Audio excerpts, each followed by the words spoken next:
बिस्मिल्लाहिर्रहमानिर्रहीम। अस्सलाम वालेकुम। हकीकत टीवी साइंस एंड हेल्थ में खुश आमदीद। इस वक्त सूरत हाल बड़ी अजीबो गरीब हो गई है। यमन की सिचुएशन आउट ऑफ कंट्रोल हो गई है।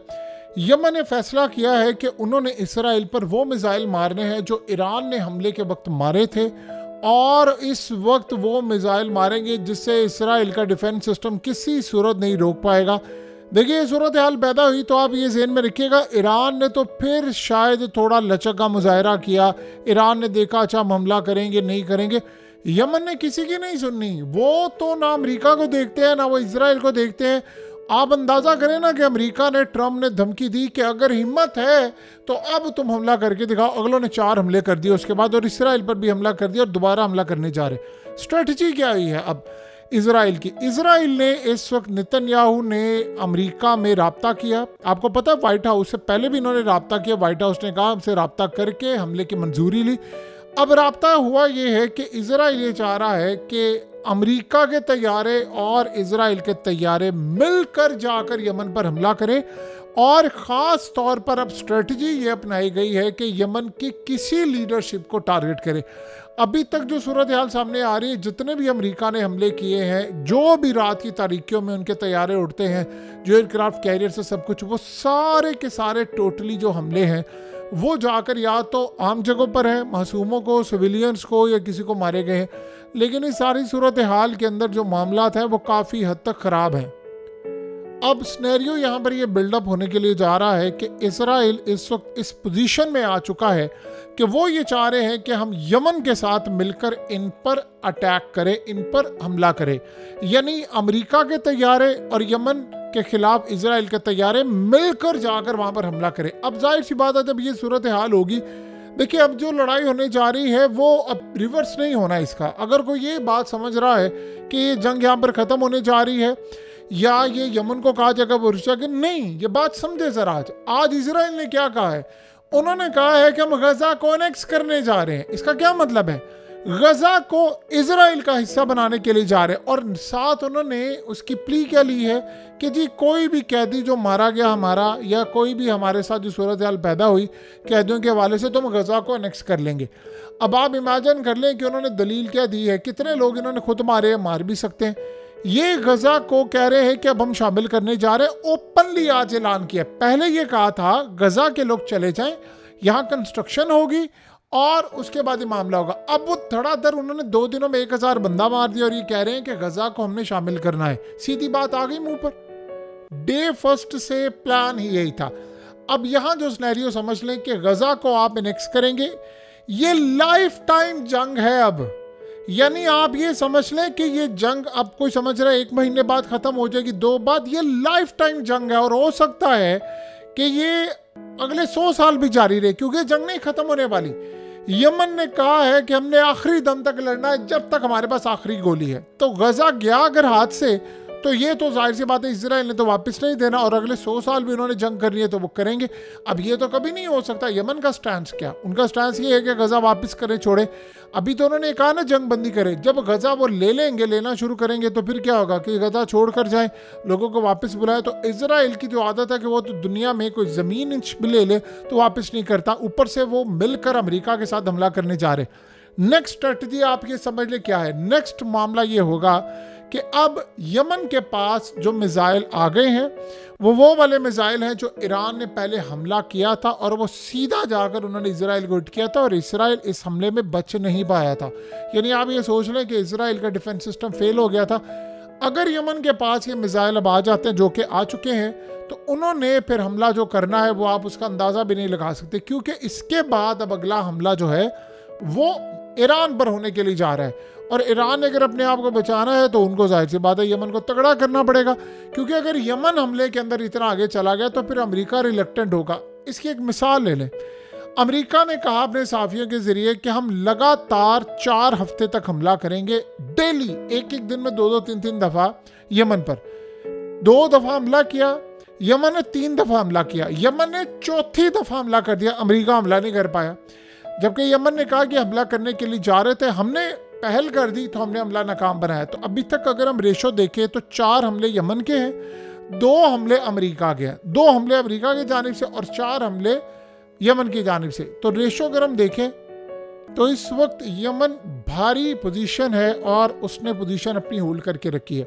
सो इस सारी सूरत हाल के अंदर अगर हम आने वाले वक्त में हालात और मामलात को देखें तो एक बात हमें नज़र आती है और चीज़ें नज़र आती हैं कि मामलात कंट्रोल से इस वक्त बाहर होते जा रहे हैं। और ये जो सूरत हाल इस वक्त सामने आ रही है ये बता रही है कि पोजीशन कितनी ज़्यादा इस वक्त ख़राब है, यानी पूरे का पूरा रीजन आग में झुलसने के लिए जा रहा है। और इसमें एक बात आप अच्छी तरह समझ लें, आने वाले वक्त के अंदर यमन ने जो लड़ाई लड़नी है वो अमेरिका के एयरक्राफ्ट कैरियर को मेन टारगेट करना है कि ताकि यहाँ पर ना आ सके, क्योंकि अभी तक जो इतलात आई है उन्होंने कहा है कि मिडिल ईस्ट के ममालिक ने अपनी मिलिट्री बेसिस देने से इनकार कर दिया है।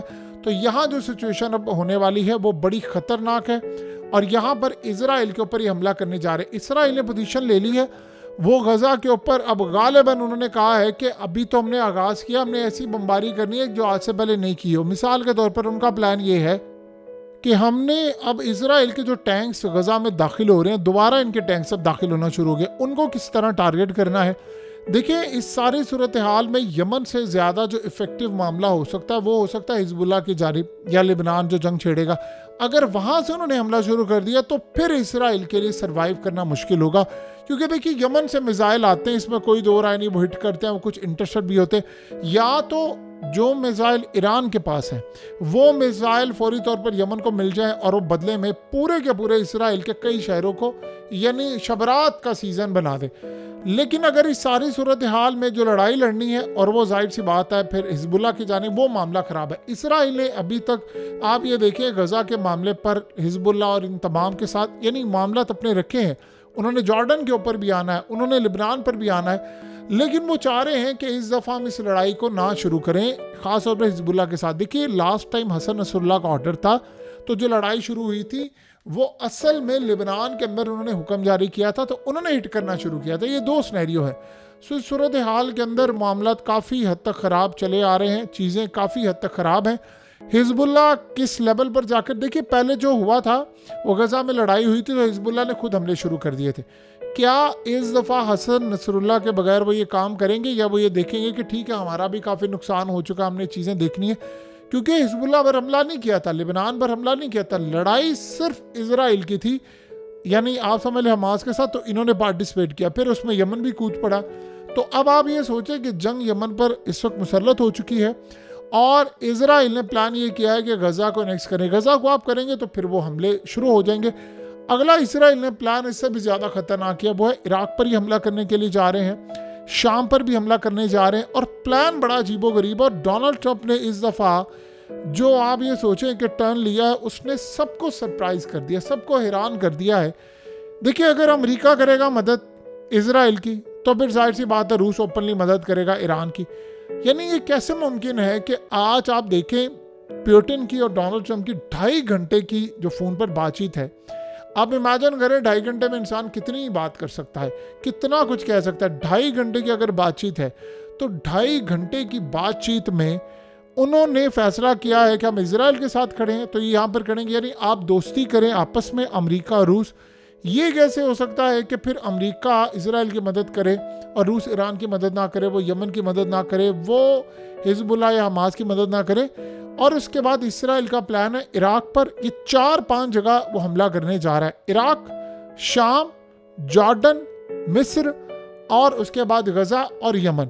और इस सूरत हाल के अंदर अब अमेरिका, अजीबोगरीब मामला है कि जो सिनेरियो ये बन रहा था कि अमेरिका ने तैयार नहीं होना था, अमेरिका मुकम्मल तौर पर तैयार हो चुका हुआ है। यानी ये सूरत हाल बिल्कुल वाज़ह करी है सिचुएशन कि हम किस जानिब खड़े हैं और मामला क्या होने के लिए जा रहे हैं। सो अगला सिनेरियो अब ज़्यादा यानी ऐसा है कि जिसको इंसान हर कोई प्रेडिक्ट कर सकता है कि मामला क्या है। समंदरों में जंग बढ़ी है। इसराइल ने अगर अमेरिका के साथ मिलकर बड़े पैमाने पर यमन की किसी लीडरशिप को नुकसान पहुंचा दिया तो फिर ईरान पीछे नहीं हटेगा। वो गालिबन वो मिसाइल उन तक होंगे और ऑलरेडी वहाँ पर मौजूद हैं जो इसराइल को मारे थे और वो रोक नहीं पाए, क्योंकि वो अमेरिका का डिफेंस सिस्टम भी नहीं रोक पाया था। वो लिबनान इस सूरत हाल में भी ऑन बोर्ड था और जो ख़ास तौर पर जॉर्डन में लगा हुआ था वो भी नहीं रोक पाया, फ्रांस भी नहीं रोक पाया। तो अगर अमेरिका के एयरक्राफ्ट कैरियर पर उन मिसाइलों ने हमला कर दिया जो रुक ही नहीं पाए तो फिर बताएं कि अमेरिका क्या करेगा। तो लड़ाई इस वक्त पीक पर जारी है और मामला काफ़ी हद तक ख़राब है। यमन अब हो सकता है सरप्राइज़ दे, और ये जो अभी तक हाइपरसोनिक या इनके बैलिस्टिक या क्रूज मिसाइल को हम देख रहे हैं, अब अगला जो सिनेरियो होगा वो इससे एडवांस वर्जन होगा जो ज़्यादा नुकसान पहुंचाएगा। सो कुल मिलाकर हम सूरत हाल का जायज़ा लें तो ये जंग ना ख़त्म होने वाली पहले थी, ना आज है, ना कल होगी।